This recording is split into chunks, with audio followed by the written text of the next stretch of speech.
membre éminent de la rédaction RMC Sport, BFM Télé, BFM Paris, RMC Radio, RMC Web. C'est vrai que t'es partout au final. Ouais. Ouais. Bah, c'est l'avantage. Même aussi, sur Twitch maintenant. C'est l'avantage ici, c'est qu'on peut faire beaucoup de choses. Ça, c'est très cool. Moi, je fais que Twitch maintenant. Ouais. Beaucoup de choses, ça dépend pour qui.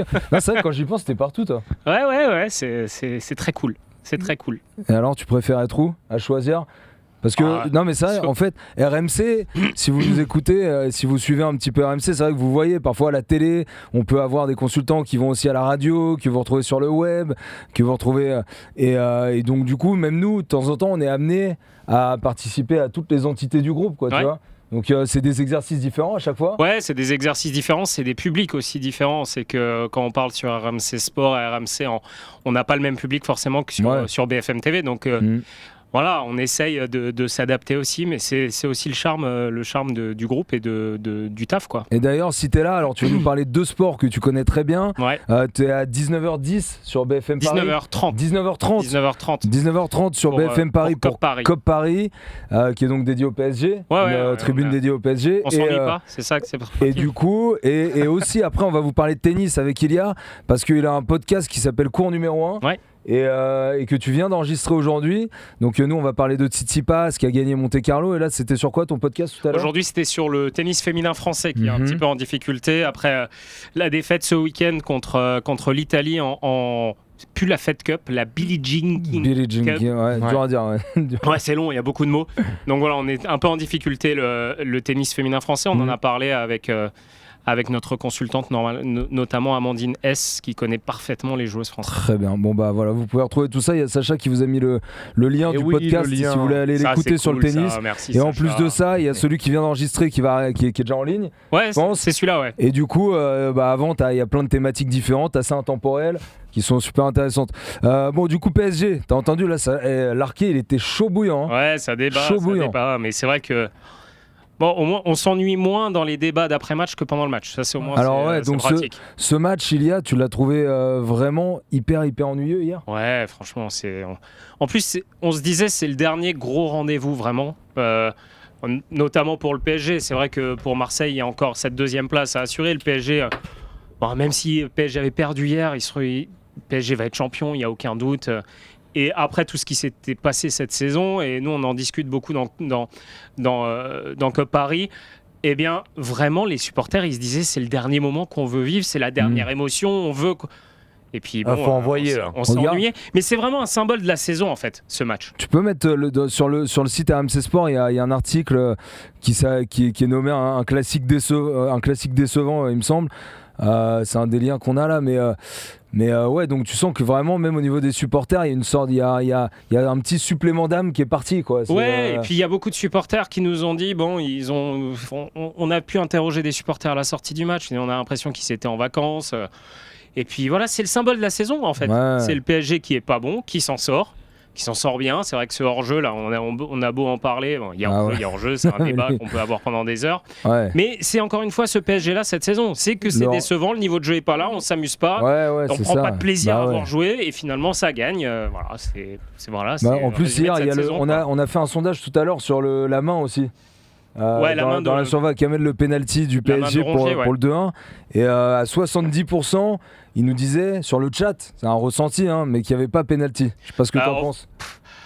En fait là maintenant le problème avec les mains c'est le règlement, c'est que maintenant tu vois c'est un peu compliqué, on se dit maintenant ils ont dit dès que ça touche la main il y a penalty. Moi ce que je trouve dur c'est qu'elle rebondit d'abord sur la cuisse. Elle rebondit d'abord sur la cuisse et t'as l'impression qu'il y peut rien. Après il a les mains un petit peu comme ça, tu te demandes pourquoi il se tient comme ça, mais elle rebondit sur la cuisse, elle revient sur sa main, t'as l'impression qu'il peut pas faire grand chose. C'est compliqué, les règles avec les mains dans la surface, j'ai l'impression qu'on peut mettre n'importe quel règlement, de toute façon on sera jamais d'accord, on n'aura jamais un truc 100% où tout le monde va dire oui bon là il y a main quoi. C'est un peu... Sacha, tu mets sur un truc sale, ouais. C'est quoi la stat? Il y a 10 tirs pendant tout le match, PSG-OM, 7 pour Paris, 3 pour Marseille. C'est le plus faible total lors d'un match de Ligue 1 cette saison. Parce que c'est ouf. Nous, on a pour COP Paris, forcément, on a l'aspect plus PSG, parce que c'est une émission qui est consacrée sur BFM Paris Île-de-France au PSG. Mais je pense que du côté marseillais, on n'est pas forcément satisfait du match non plus. Soyons clairs. Je pense que s'il y a des supporters marseillais sur le chat, ils auraient peut-être aimé voir plus d'ambition peut-être côté marseillais, avoir plus envie. Le Marseille a quand même un petit matelas pour cette deuxième place, pas énorme, mais il y a un petit matelas. T'es mené 2-1. Que tu perdes 3-1, 4-1 ou 2-1, c'est pas grave. Donc tenter quelque chose.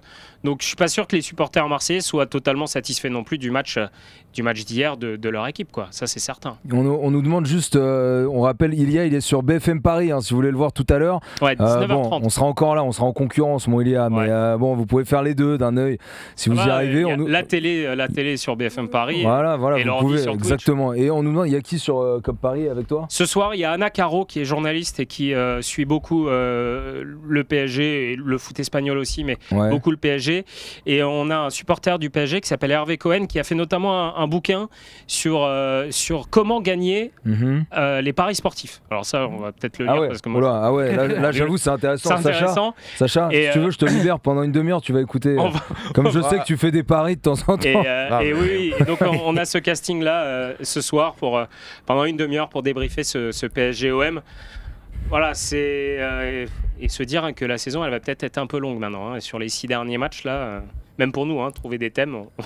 C'est ça. Même pour le PSG, au final, on dit dans les critiques, je comprends, mais même si tu gagnes des millions, même si tu es dans des situations comme ils sont de dingue, mais même trouver la motivation.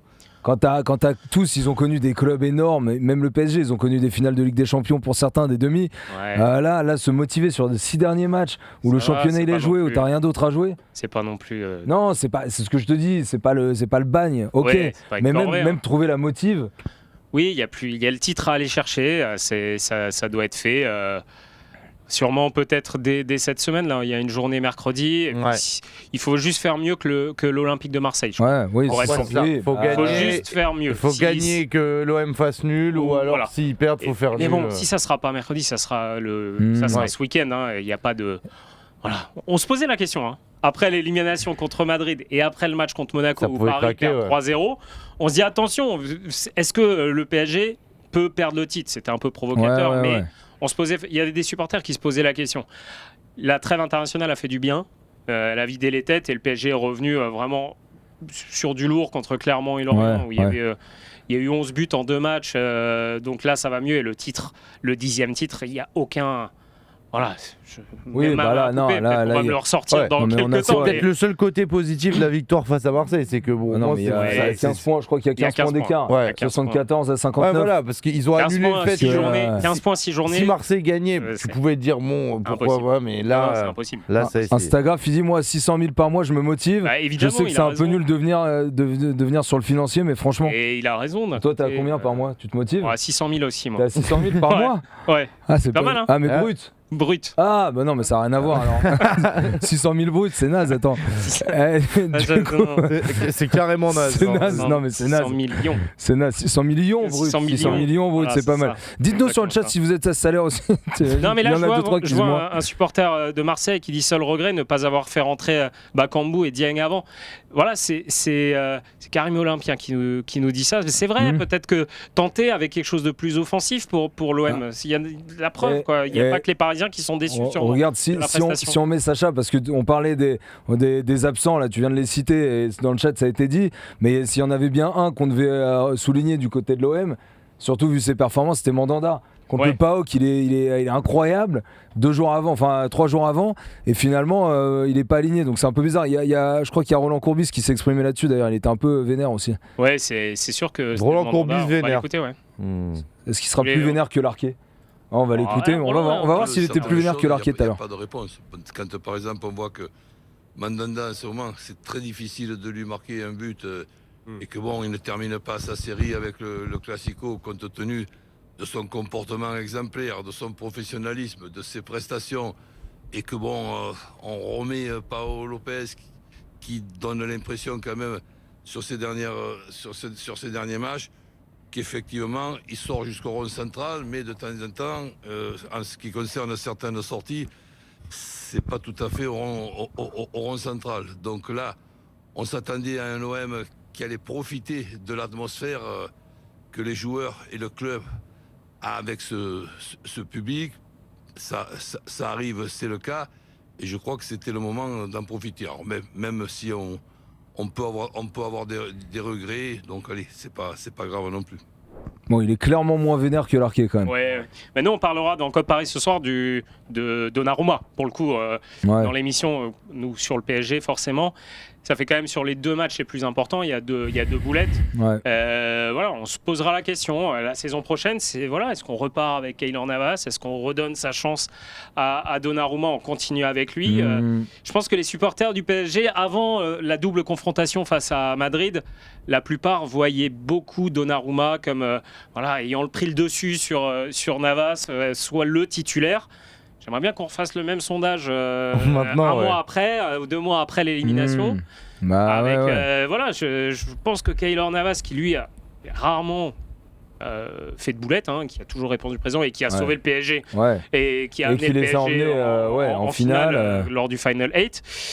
Voilà, est-ce qu'on se posera ce soir la question? Est-ce que Donnarumma encore incontestablement sa place de titulaire? Ce que tu dis, tu penses qu'on peut relancer un Keylor Navas alors que mentalement il est limite ailleurs, tu vois, même pour lui, est-ce que lui il peut justement reprendre cette position-là? Est-ce que Donnarumma est totalement aussi dans la tête bien au PSG? Aussi, ouais. Attends, j'ai vu passer des rumeurs là comme quoi Milan voulait déjà le récupérer. Bon, c'était que des rumeurs apparemment.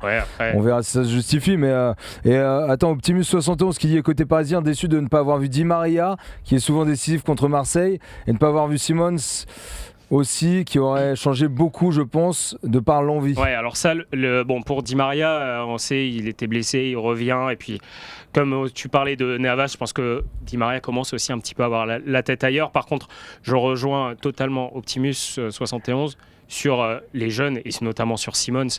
Dans cette fin de saison, là, je pense que les supporters parisiens, on a envie de voir les jeunes, Simons, Michu, tous ces jeunes-là qui ont montré des belles choses.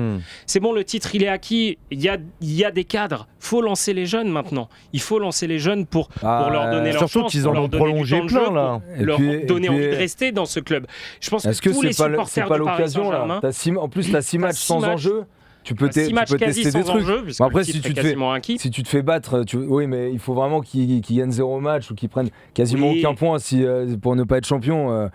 Mais ces jeunes-là, je pense que tous les supporters ont envie de voir les jeunes. Parce qu'il a raison sur l'envie. On critiquait tout à l'heure, tu disais, de se motiver, chercher la motivation.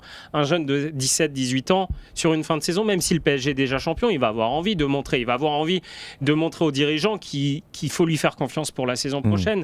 Je veux dire, on se met à leur place 2 minutes. Que ça soit le Real, Angers ou une demi-finale de Coupe de France, qu'importe. Tu as envie de montrer à ton entraîneur, à tes dirigeants, même si l'entraîneur, ça sera sûrement plus le même la saison prochaine. Mais ces jeunes-là, le PSG en a perdu tellement des jeunes. C'est ça, c'est ce que je veux dire. Ils en ont perdu tellement que, parfois à raison de s'en séparer, parfois il y a des erreurs, parfois c'est aussi le jeune qui a envie de partir. Mais voilà, surtout Simons, ça revient sur Xavi Simons qui a montré de très belles choses. Et parfois on ne comprenait pas pourquoi Mauricio Pochettino... Je me souviens plus contre quelle équipe c'est, où il met Wijnaldum à droite, en ailier droit. On se dit pourquoi tu lances pas un jeune sur un match en Ligue 1 où il a complètement le niveau, pour lui donner du temps de jeu, lui donner de la confiance, lui montrer qu'on croit en lui et de pourquoi pas continuer avec lui la saison prochaine. Le Bayern Munich a beaucoup de jeunes qui se sont lancés et qui finalement sont devenus d'excellents joueurs. C'est ça, ouais. C'est un truc qu'on voit très très peu finalement à Paris, où tu as vraiment le jeune joueur prometteur qui reste, qui va faire sa carrière, qui va monter avec le PSG. Tu peux prendre l'exemple de Nkunku, Coman, etc. Nkunku, il a eu sa chance. Oui, il a beaucoup joué. C'est vrai. Pour le coup, Nkunku, c'est l'exemple inverse. En plus, il y a Coman qui est venu crucifier le PSG. Non, mais ça fait toujours mal. Tu sais que les ex du PSG, ils font toujours très mal quand ils s'en vont. Tous ces jeunes-là qui sont partis, ils ont fait du sale dans les autres championnats, dans les autres équipes quasiment. Mais pour le cas Nkunku, c'est vrai que c'est particulier. Il a beaucoup joué à Paris, il a eu sa chance, il est aussi arrivé dans une fin de cycle et il a explosé un petit peu plus tard. Il n'a pas explosé directement quand il est parti de Paris. Il a eu du temps de jeu, Nkunku.